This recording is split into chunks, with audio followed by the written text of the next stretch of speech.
Hello everybody, my name's Adam and welcome to another Community Engagement Programme podcast.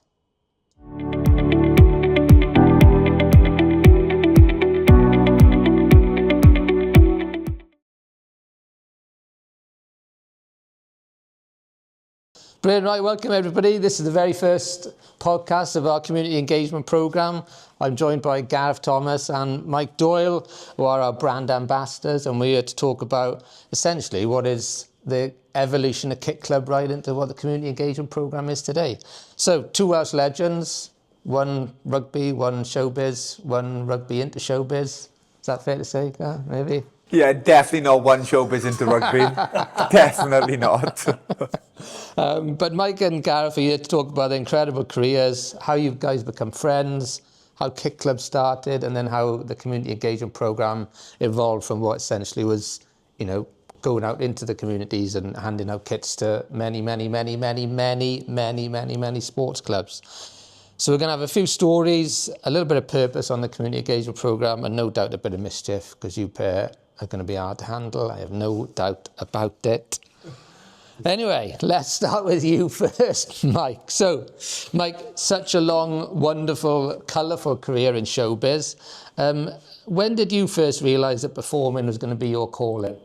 Well, it's a long story, really, but in bullet points. Yeah, I guess I didn't do too great at school because all I was ever interested in was music and drama and geography. That was simply that. I just loved singing, I loved performing, but I'm a very shy person, actually. So it was when I got the guitar for Christmas, that was it. I would go into my own world. And but once I started to perform in front of people, I guess I stepped out from being me and I became this entertainer. And it's kind of grown from there, really. So, yeah, it's from childhood. And I can't believe at 65 years old, I'm actually still doing it. You're not 65. He's older. He's got the skincare routine. Yeah. I wondered what happened with the geography. Well, that's a good question, actually, because geography, I love it. I love it so much that I've travelled all around the world with my job, with being able to entertain, and it's taken me to the four corners of the planet. I've been as far as Antarctica, and I've been as far north as the Arctic Circle, Polar Circle. And I've been into places where I thought I'd never go, like Picton Island to Easter Island, Galapagos, places like Sao Tome, Bora Bora. I've been to places I'd never go, boy from Carmarthen. How would I get from the council house in Carmarthen, to Bora Bora? Geography does have a part to play in. Yeah, and it's, all I ever wanted was to entertain and to travel. And those prayers have kind of been answered, really. Because you told me a story on the golf course once, Mike. Didn't your teacher say you wouldn't amount to anything with that? Yeah. Well, that's kind of a story that I think gets told to, especially from my era, and maybe with you as well, Guy. I don't know, but because I wasn't interested in algebra, I wasn't interested in science and chemistry and all these other sort of things. I was told on the last day of school that I'd amount to nothing. And the teacher made me stand up in class and say that. And it actually goes like this. He said, "Oh, Rodri Lewis, well done, boy. You will follow in your father's footsteps and continue working in the sawmills in Carmarthen. Good boy, And Camila Conti, no doubt you will follow in your father's footsteps and continue in the cafe, in Conti's Cafe in Lamb Street in Carmarthen, making wonderful ice cream." And he went, "Michael Doyle." And everybody started giggling. And I thought, here we go. So I wanted to be accepted all the time, so I stood up and the teacher went, "You will amount to nothing, boy. You will amount to nothing. Say it." And he made you say it as well. And that was when my comedic brain was born, to be honest, because I just repeated what he said. I went, "Okay, you will amount to nothing, sir." and I was just happy to leave school, happy to leave school. I worked in a garage, funny enough. I started off as a paint sprayer and a panel beater. But for the first 2 years of my apprenticeship, I made tea for the boys and got chips and cleaned the workshop. So I didn't do much, but I did pass that, yeah. And it was good grounding, really. And then I just told my parents, I don't want to do this. I want to go playing guitar. What does that sound like? You got regular money, and off I went. And summer seasons, and then a bit of telly came along. I managed to rack up 3 Royal Variety performances. Oh, Two visits to Buckingham Palace, and every time I do something like that, or I did something like that, I hear in the back of my head, you amount to nothing. Yeah. You will amount to nothing. You know, I remember standing there on the London Palladium stage doing my show. Gosh, take my breath away now. Singing Nessun Dorma. How have I learnt that? How have I learned to sing in Italian? Because I can't, you know. And I got Her Majesty the Queen and Prince Philip sat there, and I'm doing a bow like this. And as I'm walking off, I looked round, and you know, I'm saying something, and my mother has lip read what I've said. You'll amount to nothing as I walk off. it's a powerful influence when somebody tells you you'll never amount to nothing when you know you can do something. Yeah. I'd never endorse saying it, but it is something that drives you when people like put you down. Yeah, I'll show you type of thing. Yeah. But it has affected me, I suppose, mental health-wise. We talk about that now, don't we? Because back in the day, there was never mentioned things like that, you know. So, but it has affected me where I've always... I mean, Gareth is one of my closest friends. And he said to me, even today on the way up in the car, he said, what your problem is? He said, you've always got to have something to worry about. Yeah. If you haven't got something to worry about, he worries that the fact that he haven't got nothing to worry about. So he'll ring me so I can give him something to worry about. So he'll be okay. That's so true. So bizarre. Like we go through life trying to have comfortable lives without having things to worry about. The complete opposite. Yeah, I know. I'm like that. But, you know, I'm a people person. That's one thing I am. And I'm going through all through my career up into where I am sitting today. I just love getting out there in the communities which we serve as Trade Centre. And we've met some very interesting people of all walks of life. And Gareth and I are a great team. And I think what we do is important, but it's very, very rewarding. It seriously is. And we'll get into that in a sec. That's a good segue, Guy. I think you just touched on something about that kind of what motivates you in it. And, you know, you've lived a life only most people can imagine, Guy, you know, as a Welshman myself, you know, I've watched you growing up and all that kind of good stuff. Grand Slam champion, Lions captain. I know you don't like the accolades, but we're going to have to say it anyway. So what's the moment in rugby still now that you look back and you think, God, that was surreal. That was, what a day that was. It's a hard one, right? Because the difficult thing is everybody else has their own version. Because I played and captained our national team and our national sport, then everyone knows kind of everything you've done in the realm of rugby. So everybody has their own idea of what they class as success. And most people would think like it's winning trophies or it's winning leagues or it's winning like big matches, which is a great rewarding part of the job. But genuinely for me, like the biggest success I had in rugby was when I realised that playing for Wales was never just about me.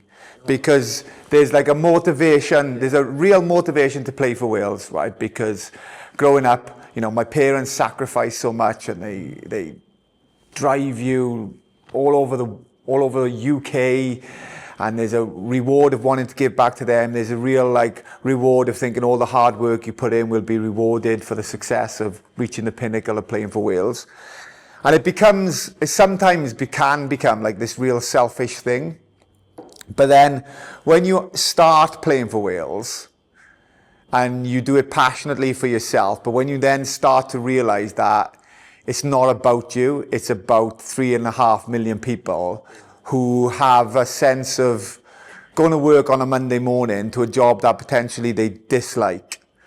But if you play on a Saturday for your country, if you play on a Saturday for Wales, then you have the opportunity to send that stranger to his place of work that he dislikes on a Monday morning being happy. And when you understand that's the purpose of playing for Wales, like that's the representation, because you don't represent yourself, you represent Wales as a country. And Wales as a country, 3.5 million people, all the businesses, all the little shops, all the little families, it's far bigger than your own self-worth or like, you know, your own ego. When you realize that, is such an achievement, because I've spoken to people now who've played for Wales years and years ago, play for Wales now, who still don't understand that. And understanding that, and understanding the reality of the magnitude of what you can instill into a country that, in terms of rugby or in terms of business and anything, like rugby allows us as a country to fight way above our weight. You know, 3.5 million people, very, very small. Industry-wise or global economy-wise, still very, very small. But rugby is the one thing that pits us against the heavyweights. So when you stand in the ring representing a really small minnow country against a huge country, then it gives you the chance to put Wales on the map. And not Wales as you. Wales is what Wales is. Wales is a country, Wales is people. So for me, you know, understanding that success and understanding that responsibility, playing with that responsibility, not being afraid of that responsibility, like really taking that responsibility on and wanting to own it, is, and probably will be always my greatest achievement within rugby. And that's really interesting, Guy, because that probably lends into the community stuff we do today, isn't it, with the KEP? And I know we'll get into the KEP in a bit more detail, but that's quite interesting how that higher purpose is way more important. Right, I have genuinely always thought, and this is just me, I don't think this should and be for everyone, because everybody is motivated, everybody is driven differently. I think Mike is very much the same as me, in that when you have a bigger purpose than just yourself, then you work harder. Some people are wired to work for themselves, but I feel when I have a group of people around me, or when I'm part of an organisation, that my being in that organisation is the responsibility to make it a better organisation. I'd rather that than it be, it's about me and it's about my brand, and if it's better, my brand gets better. I'm not interested in that ego-driven stuff. I'm not saying that there's not a place for it, but I'm not interested in that ego-driven stuff. I'm happy to be part of something big that can become bigger to allow, I feel, just to allow people to get more from it. Yeah, well said. Yeah, you're the same as that, I believe. Yeah, 100%. Yeah. How did you guys get into each other's orbit? Like, that's kind of orbit. Orbit. I played under 9s for Carmarthen, can't you? But then, so talk us before you tell us how you met. How would you describe Gar, and Gar, how would you describe Alfie in one sentence? Oh, how would I describe you? In one sentence, I could do it in like an essay. No, I tell you what, let me go first. Go on then. Because I think we have so much fun, so much laughter. But I genuinely would describe Mike as one of my greatest friends on this planet. Oh, nice. Get it. I would.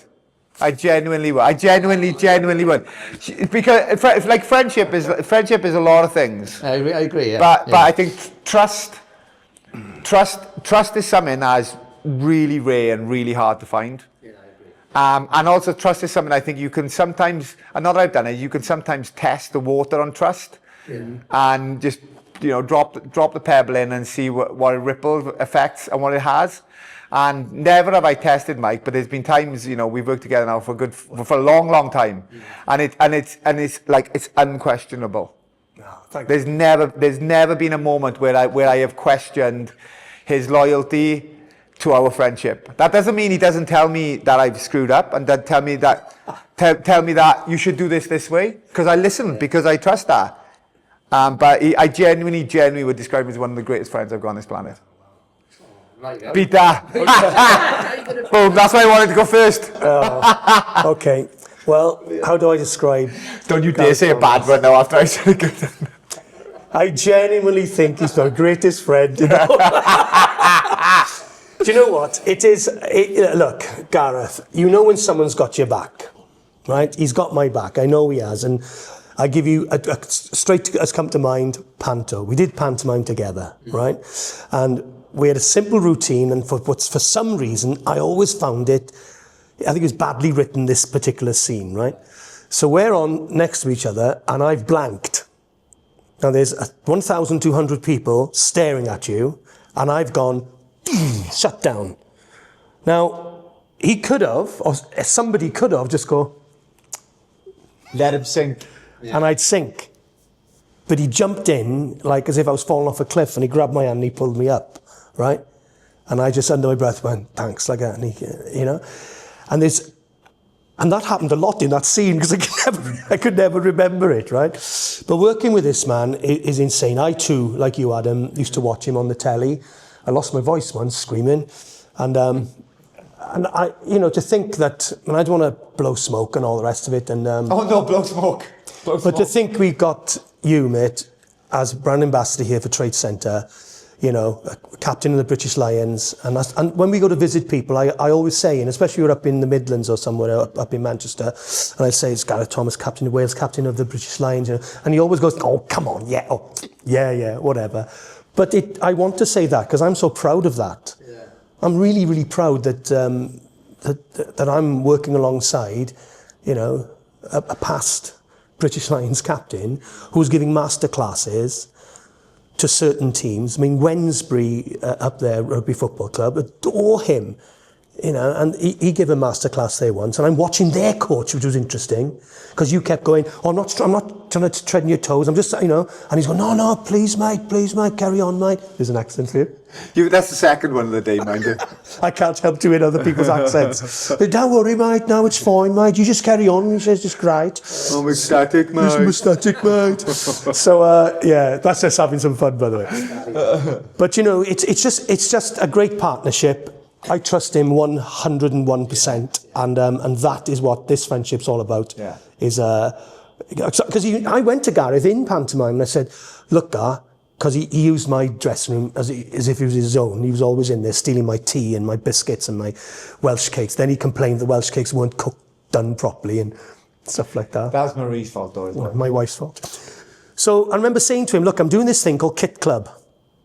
It's where Trade Centre Wales, I said it's owned by Mark Bailey. He is the founder, and he wants to give back to the communities in which he serves. And we were chatting about it, but then he came to the following pantomime, and I said, God, do you remember last year I talked to you about this KitKlub, so, and fair play, he gave me, that's all we talked about, didn't we, for the whole pantomime, in there all the time. And he was coming up, he said, I love this.